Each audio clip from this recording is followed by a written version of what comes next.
Update India TV, हर खबर सच्चाई की ओर। राहुरी येथील वकील दाम्पत्य हत्याकांड प्रकरणी मुंबई मंत्रालयावर मोर्चा दरम्यान पोलिसांकडून वकिलांना धक्काबुक्की।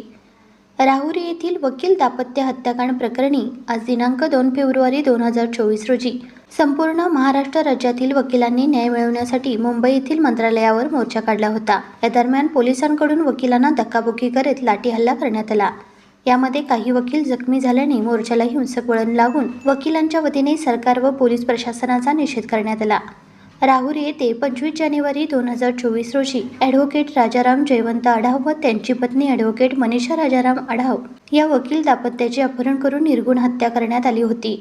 या घटनेत पोलीस पथकाने किरण उर्फ दत्तात्रेय नानाभाऊ दुशिंग राहणार उंबरे, भैया उर्फ सागर साहेबराव खांदे राहणार येवले आखाडा, शुभम संजित महाडिक राहणार मानोरी, हर्षल दत्तात्रेय ढोकणे राहणार उंबरे, बबन सुनील मोरे राहणार उंबरे या 5 आरोपींना वेगवेगळ्या ठिकाणाहून ताब्यात घेऊन गजाआड केले। या घटनेचे पडसाद राज्यभरात उमटले।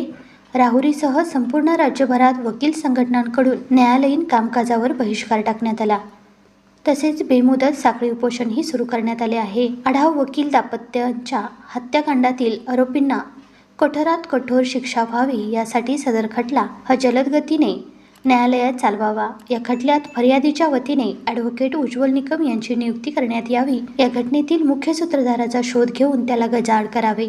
तसेच वकील संरक्षण कायदा ताबडतोब लागू करण्यात यावा या मागणीसाठी आज 2 फेब्रुवारी 2024 रोजी संपूर्ण राज्यभरातील वकिलांकडून मुंबई येथील मंत्रालयावर मोर्चाचे आयोजन करण्यात आले होते। राज्यभरातील सर्व वकील मुंबई येथील आझाद मैदानावर जमा झाले होते। त्यानंतर मोर्चा मंत्रालयावर निघाला असता पोलीस प्रशासनाकडून बळाचा वापर करत मोर्चेकरांना तेथेच अडवण्यात आले। मोर्चेकरांनी पुढे जाण्याचा प्रयत्न केला असता पोलिसांकडून त्यांना धक्काबुक्की करत लाठी हल्ला केल्याची माहिती मिळाली। त्यानंतर वकिलांना आझाद मैदानावरच बंद करण्यात आले।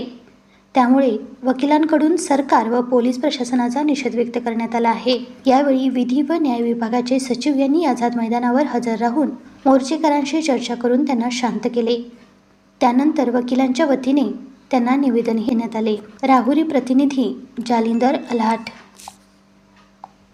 मागच्या आपल्या कार्याविषयी मगाशी कोणी सांगत होतं की मॅडम या सर्व बाबीचा कॉग्निझन्स खूप चांगल्या प्रकारे घेतील, परंतु मॅडम एक खेदजनक बाब अशी आहे की आम्ही अहमदनगर, बार्शी, सोलापूर सर्व जिल्ह्यातून वकील इथे आलेलो आहोत। सकाळपासून इथे सर्व वकील बसलेले आहेत रात्रभर प्रवास करून 3 वाजेपर्यंत 3:30 वाजेपर्यंत कोणी कॉग्निझन्स घेत नाही। त्याच्यानंतर सुद्धा आमचं म्हणणं ऐकलं जात नाही आणि आम्हाला बॅरिकेडवर चढून जावं लागतं। हे स्वतंत्र भारतामध्ये ऑफिसर ऑफ कोर्ट, न्यायालयाचा अधिकारी म्हणून आम्हाला खूप वाईट वाटतं की याच्यामध्ये आम्ही कशा पद्धतीने राहायचं आणि स्वतंत्र भारतामध्ये आम्ही एखाद्या आरोपीसारखे ट्रीट का केले जातो। सर्वप्रथम आम्ही तुम्हा सर्वांसमोर एक सामूहिक आमची एक आपल्याला हे आहे की आजचा आम्ही निषेध नोंदवतोय आणि शासनाचा प्रतिनिधी म्हणून आपल्याला विनंती आहे की आमचं जे बोलणं आहे ते आपल्या पर्सनल नाही आहे, आमचं बोलणं शासनाशी आहे। शासनाला म्हणजे सन्माननीय मुख्यमंत्री महोदय साहेबांना आणि सन्माननीय डिप्टी CM साहेबांना हे मेसेज आपण द्या की वकिलांवर जे काही अन्याय या वर्षापर्यंत म्हणजे मनीषाताई आणि आता जे राहुरीला 2 मर्डर झालेले आहेत पती पत्नीचा तोपर्यंत चालू आहेत आणि आज आझाद मैदानमध्ये सुद्धा ते चालू आहे आणि आता आमच्यावर अन्याय करणारे म्हणजे शासनात काम करणारे पोलीस असावेत। मे बी ते आदेश हे करत असतील, त्यांच्याविषयी आमचं म्हणणं नाही, परंतु आदेश काढणारे कोण आहेत आणि त्यांनी हा आदेश दिलाच का? आम्ही काय इथे काय पेस्टुली घेऊन किंवा काय काट्या लाट्या घेऊन जात होतो का? असं काहीच नाही।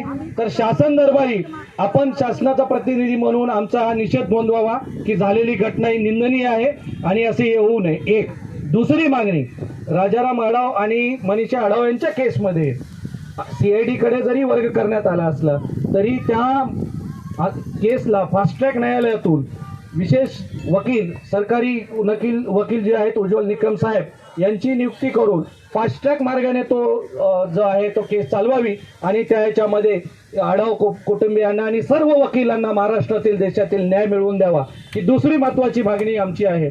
आणि तिसरी जी अनेक वर्षापासून आम्ही या मागणीसाठी पूर्ण देशभरामध्ये वकिलांचं आंदोलन चालू आहे, जे कर्नाटक राज्यामध्ये आणि राजस्थानमध्ये वकील संरक्षण कायदा होऊ शकतो तर महाराष्ट्रामध्ये का नाही होऊ शकत? कर्नाटकामध्ये वकिलांनी विधानसभेचा आणि मंत्रालयाचा घेराव घातल्यानंतर 30 दिवसाच्या काळामध्ये तिथे वकील संरक्षण कायदा पारित झाला, दी राजस्थान ॲडव्होकेट प्रोटेक्शन ॲक्ट. त्याच धर्तीवर महाराष्ट्रामध्ये येणाऱ्या विधानसभेच्या अधिवेशनामध्ये अर्थसंकल्पीय याच्यामध्ये विशेष बिल सादर करून जे काही प्रोसिजरल पार्ट आहे तो करून त्यांनी महाराष्ट्र ॲडव्होकेट्स प्रोटेक्शन ॲक्ट 2024 हाही पारित करावा, ही मागणी आपण शासन दरबारी आमच्या तर्फे मांडावी. आणि इतर ज्या 2 मागण्या आहेत, वकील वेलफेअर बोर्ड आणि स्टायपेंड, या आमच्या मागण्यात एक सामूहिकरित्या परत आम्ही पत्र देतोय. आणि पुनश्च एकदा सांगतोय की महाराष्ट्रभरातून वकील इथे आलेले आहेत, यापुढेही आंदोलन असंच चालू राहणार आहे, हेही मेसेज आपण तुम्ही द्या. आज तुम्ही आमचा प्रतिनिधी मंडळचा लेटर घेतलात किंवा गेलात, हे इथे न थांबता आज आझाद मैदानमध्ये जे झालेलं आहे ते खेदजनक आहे. पूर्ण महाराष्ट्रात हे आंदोलन चालू राहील, तर सरकार दरबारी याची दखल घ्यावी ही विनंती आहे. मी आपणाला सर्व बारचे जे काही 2-3 लेटर आहेत ते आपल्याकडे मी स्फूर्त करतो.